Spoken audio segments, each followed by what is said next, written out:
I'm Mary, 32 years old, living in the state of Oregon. Last week I bought an old house in the suburbs for $3,600, the last of my savings after 8 years working in customer service. The house was run down, with cracked roof tiles, peeling walls, and a backyard full of weeds. But it was mine, fully under my name. No loans. No one else's say. But when I told my family, all they heard was, I didn't transfer $12,000 to fund my sister Vanessa's soul replenishing retreat to Sedona, Arizona. That day we were gathered around the dinner table at my parents' house in Eugene. The roast chicken was dry, the white wine overly sweet, and the air thick with unspoken expectations I'd grown used to.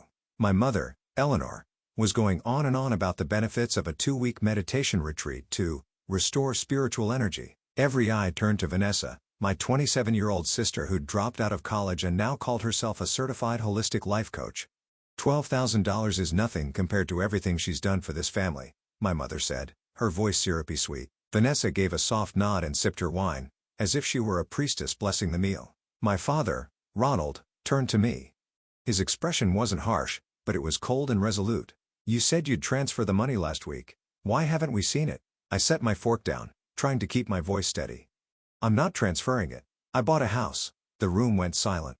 The clinking of cutlery stopped. Vanessa froze mid-sip. My mother furrowed her brow and my father narrowed his eyes. A house? My mother repeated, each word deliberate, like she couldn't believe what she was hearing. Yes, an old house in Grants Pass. It needs a lot of work, but I'll fix it myself. At least I'll have my own space. Vanessa let out a short laugh and shook her head. You really spent all your savings on a dump while I'm trying to heal? Never asked for my input, I replied. And I never agreed. I just didn't say no out loud. My mother set her wineglass down with a sharp clink. So you've chosen poverty over supporting your family. You're separating yourself, Mary. I opened my mouth to speak, but my father raised his hand, cutting me off. If you want your own path, then walk it completely. Don't expect anything more from this family. I sat there, heart pounding, throat dry. No one defended me. Not a single why. No words of encouragement.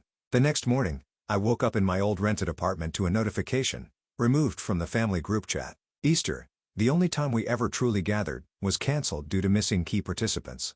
A message from my mother followed. It was brief, emotionless. Don't come anymore. Stay well. I sat silently in my car, parked in front of my new house. Rain drizzled down the windshield. I didn't feel victorious, but I didn't feel regret either. Just an ache in my chest, like I had walked out of a family play in which I was never meant to have a leading role.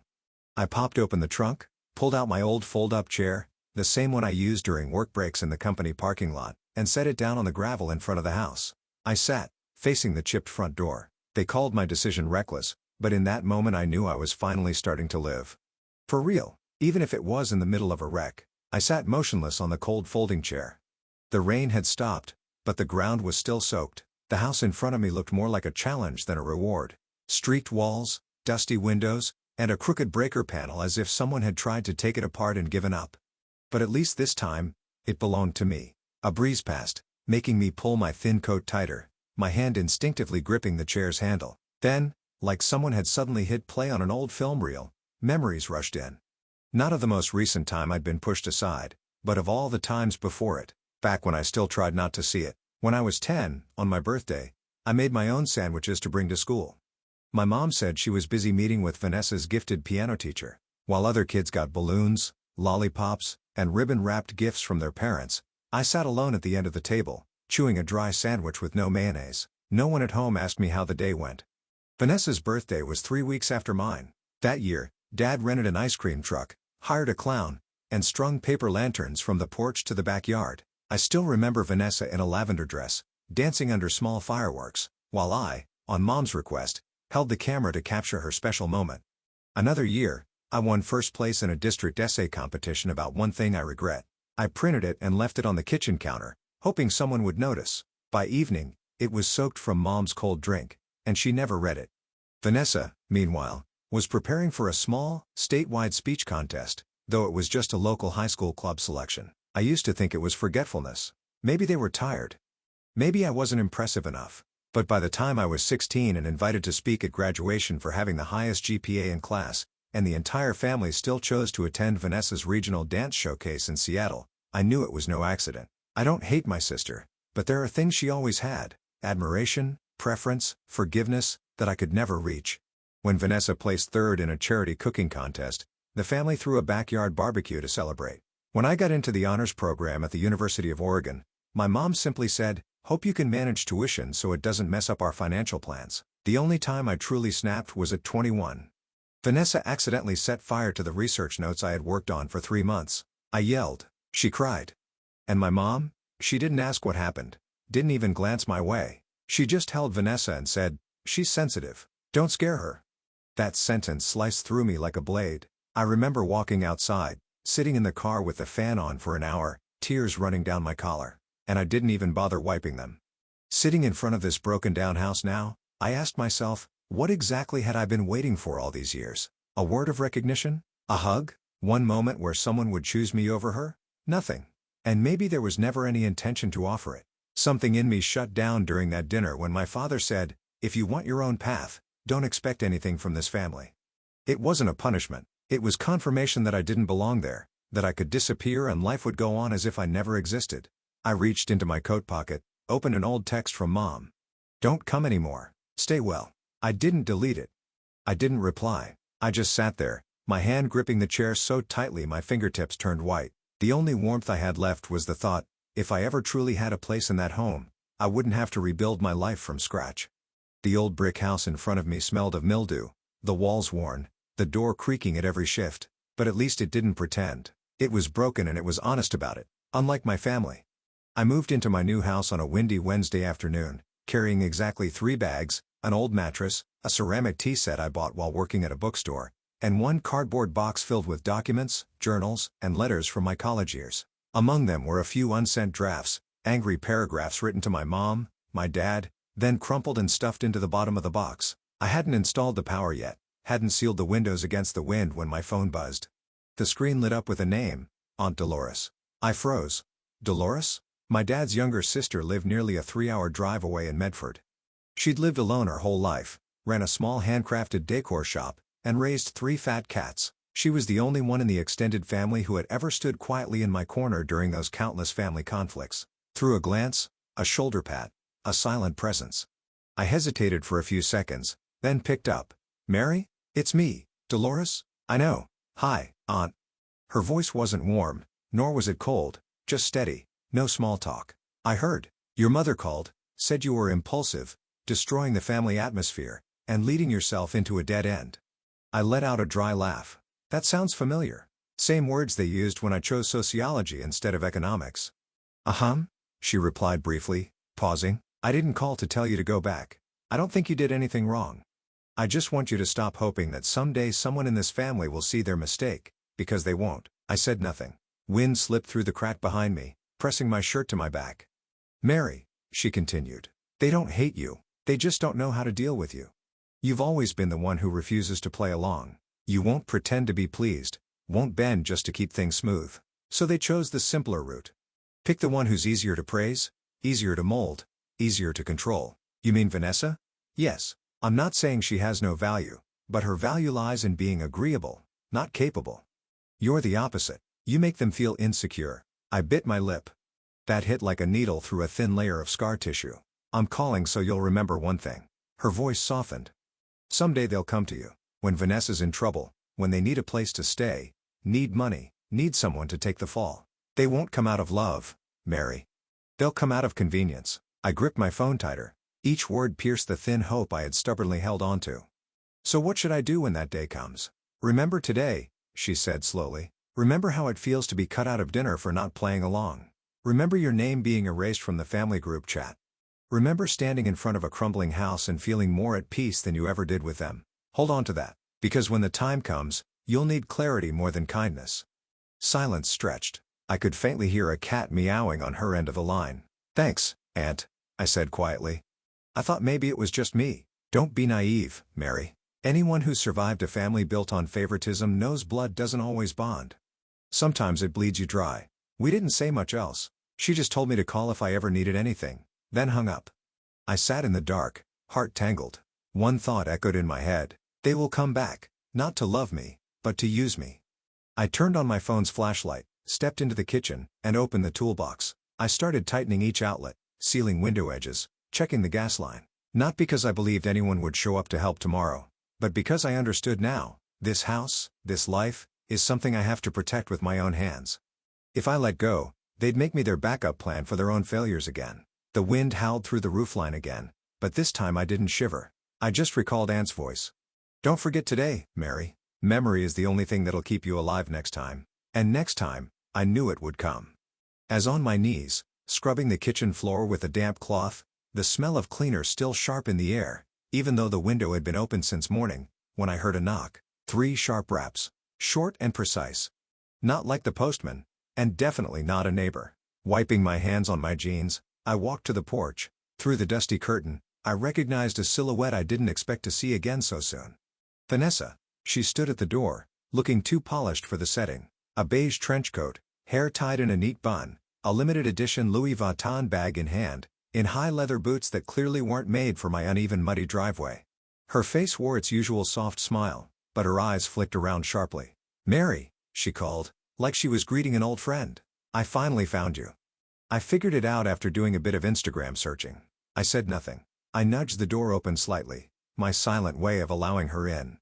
If it had been the old me, I would have shut her out immediately. But now, I needed to see what game she was playing.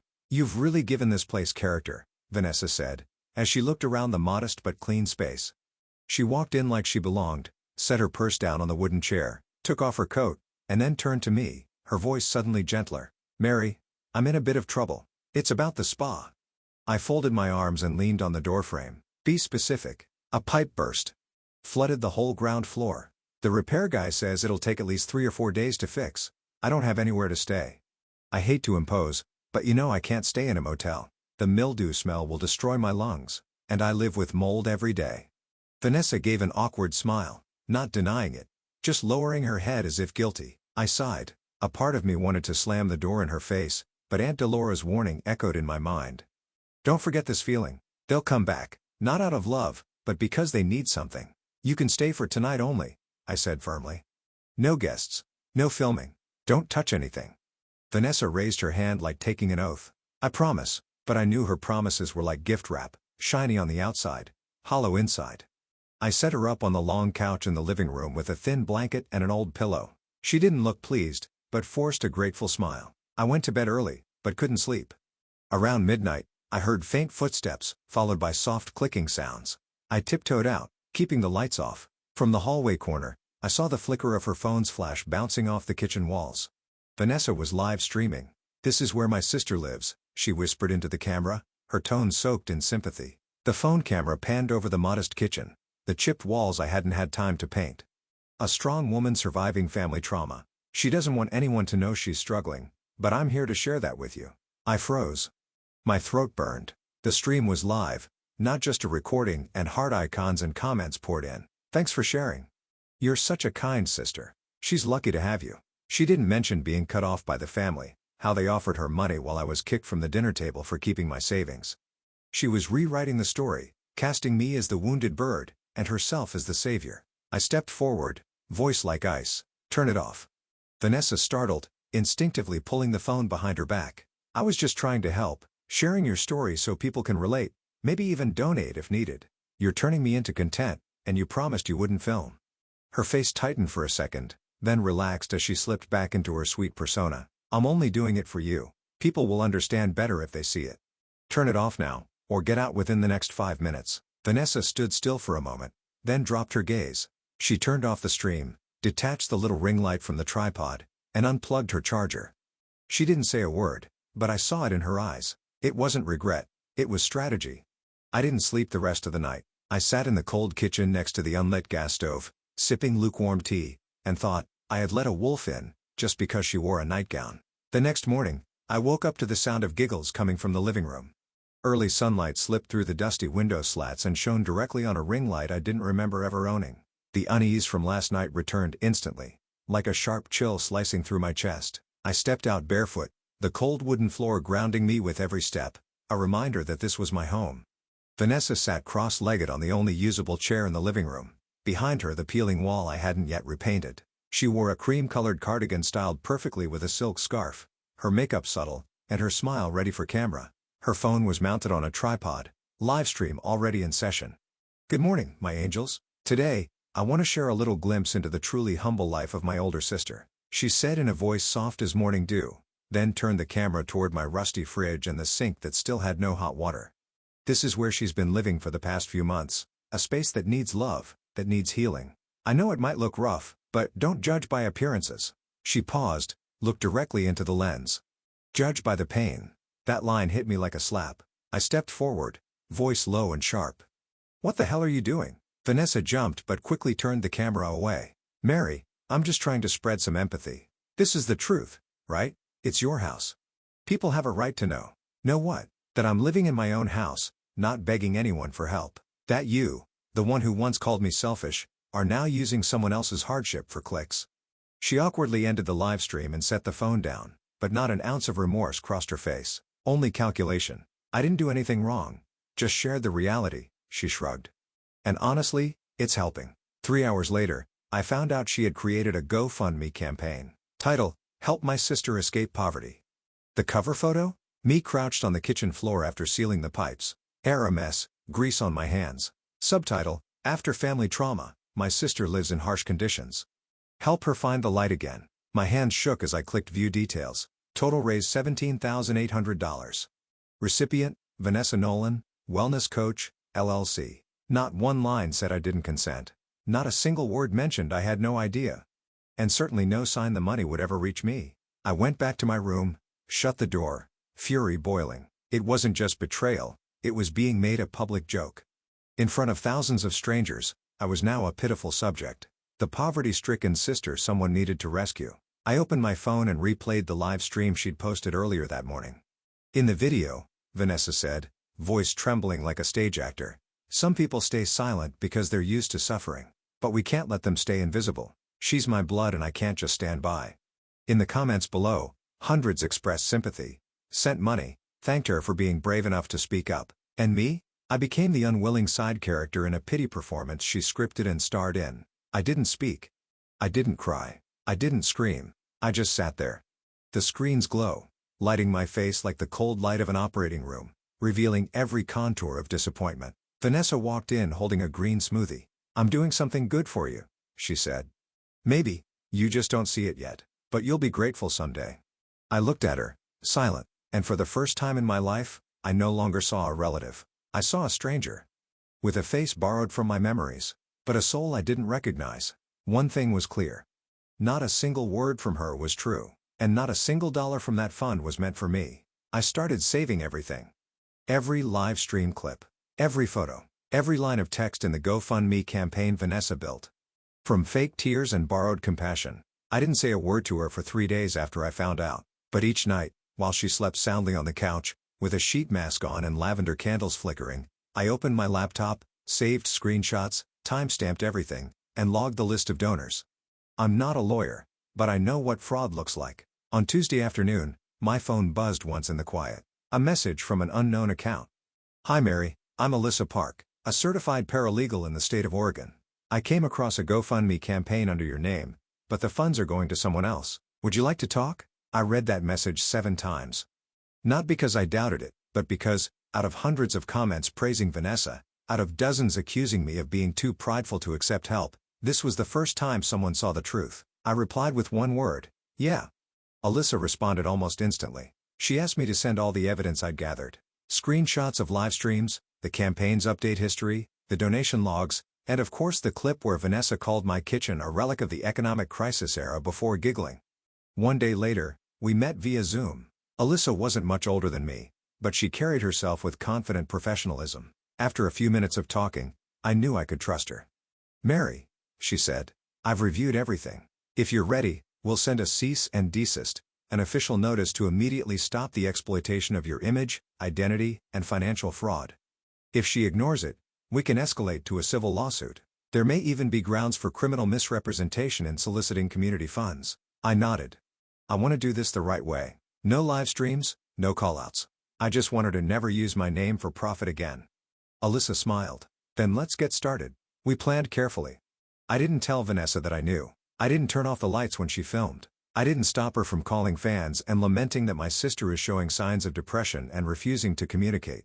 She had no idea I had recorded that too. 3 days later, Vanessa announced a major online event: live community talk, family, and healing.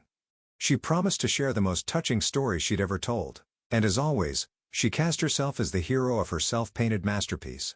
Alyssa sent the cease and desist right as the livestream began. I didn't watch the event live. I sat in the kitchen, sipping hot tea, staring at the message on my screen. Delivered. Signed at 6:04 p.m. By evening, Twitter exploded. A clip went viral. Vanessa was mid-speech when someone from backstage handed her a thick envelope. She tried to maintain composure, but I knew that flicker in her eyes all too well. That tiny tremble when she got caught. Her hands shook as she opened the letter, eyes scanning each line. Then, a black screen. The live stream cut off abruptly. No outro, no explanation. Just silence. That same night, clipped videos flooded Reddit and TikTok. Vanessa served with a cease and desist live on camera. Someone just ended the community healing career of this influencer's sister. An anonymous account posted a screenshot of the GoFundMe page and quoted the platform's terms.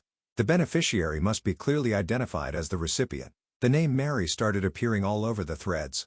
This time, not as a figure of pity, but as someone standing up for her dignity. I still said nothing. I didn't post, didn't argue, didn't go live to explain. I just quietly did something Vanessa never could. Let the truth speak for itself. The next day, I received an email from GoFundMe's legal department. They asked if I had consented to the campaign Vanessa created. I replied with 3 words: absolutely not. Attached was a compressed PDF file containing 23 pieces of evidence I had compiled. Each image, each clip, each comment Vanessa had ever left. I closed my laptop, exhaled slowly. The battle wasn't over, but for the first time in many years, I didn't feel like a passive bystander in someone else's narrative. On Friday night, I stood in front of the mirror, adjusting the navy dress that fell just below my knees. It wasn't expensive, but the cut was neat and respectful. Around my neck hung a slightly scratched silver necklace, the only gift my mother had given me after high school, along with the words, "Don't let anyone see you as less than them, not even by an inch." Back then, I thought she was teaching me confidence. Now I realize she just didn't want me to embarrass the family. I left the house at 6 o'clock and drove to the Riverlight Convention Center, where Vanessa's Healing Forward Gala was being held. I didn't have an invitation, but I knew I wouldn't need one. Alyssa had arranged everything, and this time, the truth would take the stage on its own. The banquet hall was dazzling. Warm golden lights, banners with Vanessa's radiant smile beneath the words healing, giving, community. She stood near the entrance, shaking hands and beaming at guests dressed like they'd stepped out of a magazine. Cameras flashed nonstop, and behind-the-scenes TikTok clips were already being posted. I slipped in quietly, unnoticed. I chose a table near a corner column, out of sight but with a clear view of the stage. About 45 minutes later, the main program began. Vanessa stepped up to the podium, wearing a beige satin dress that hugged her frame just right. Under the spotlight, her face looked almost unreal. "Thank you all for being here tonight," she began, her voice honey-sweet. "We're not just fundraising. We're creating a wave of healing that ripples through the community. And as with any journey, family is the heart of it all." I took a sip of water and waited. Behind her, the giant screen lit up. Originally meant to show a slideshow of people helped by her GoFundMe campaign, the first 3 slides showed smiling children, a community garden, and the words, "Hope begins at home." Then came the 4th image. It was a screenshot of a private message exchange between Vanessa and her assistant, Christy. "Vanessa, let her rot in that dump. We'll get enough donations." Christy, "Does she know?" Vanessa, "She doesn't need to.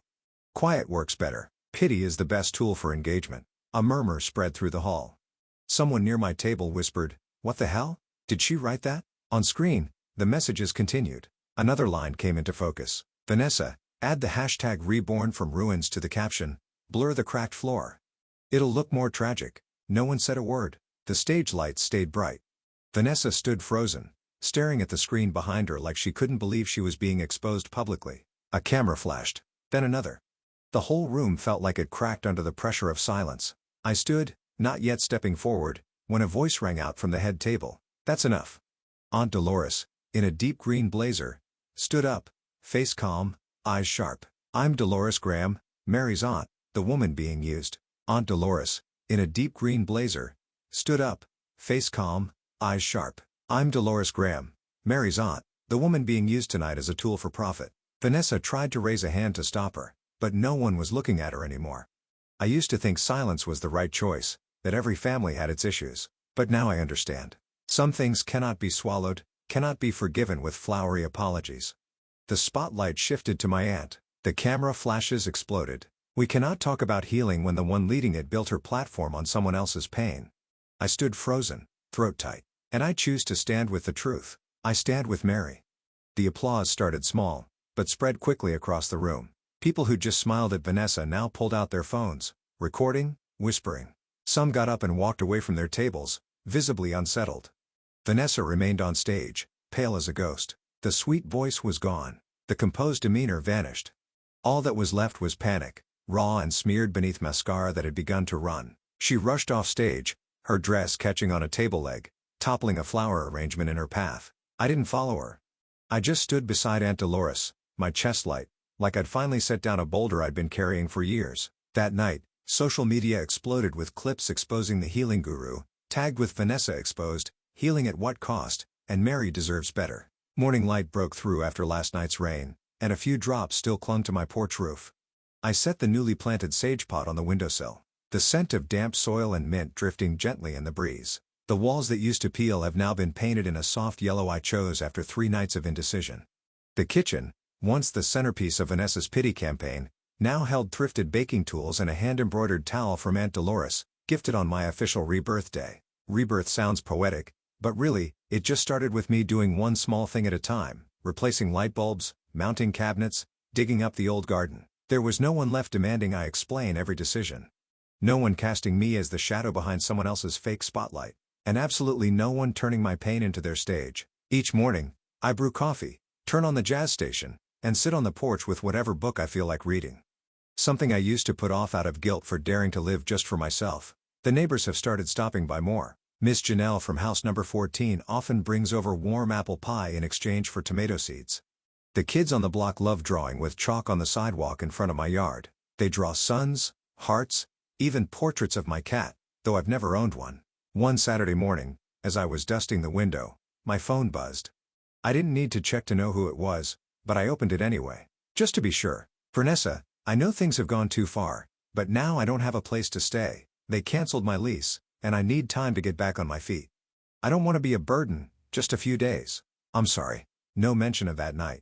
No word about the tens of thousands of dollars from GoFundMe that vanished. Not a single line acknowledging what she said, what she did. How she stripped me of dignity, privacy, and my belief in what family was supposed to mean.